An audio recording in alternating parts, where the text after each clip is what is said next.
Kag sa numero 1 sa mga balita, subong nga adlaw.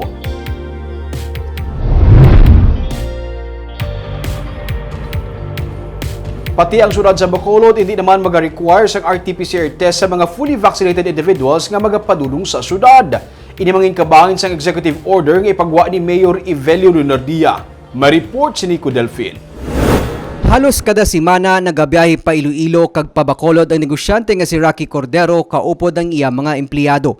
Gani magastos suno sa iya ang masobra 14,000 pesos nga balayran para sa gina-require nga negative RT-PCR test kada semana. Kung once magtabok ang mga tao ko, kilan lang ko gid sila ipaswab. So usually ang swab ta is how much 3,600. So dako na nga kandidates.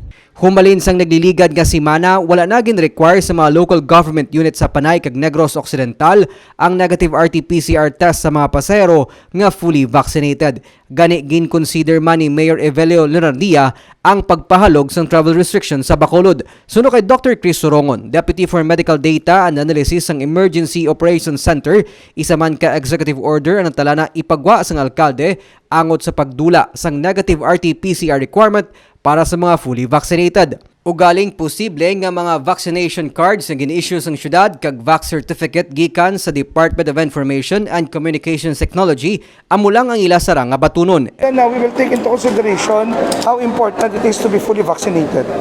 So mo ginahatagan consideration sa bago nga iyo ni Mayor, ihatag naton na ibalik naton ang pribilehiyo sa isa ka fully vaccinated individual as far as travel guidelines is concerned. Iloilo is requiring for Bacolod the travelers so that it will not lead to any confusion between the islands of Panay and that of Negros. And then number 2, we will also try to synchronize our travel guidelines with that of Negros Occidental.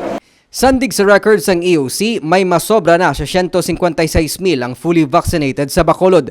Dako naman ini nga bulig para sa mga negosyante, kasubong ni Cordero bangod bisan paano mabuhin-buhinan ang ila ginagasto para sa travel requirements. Anytime pwede ka na katabok-tabok pasulod kag pagwa nga wala na gina-required nga requirements, which is ang swab.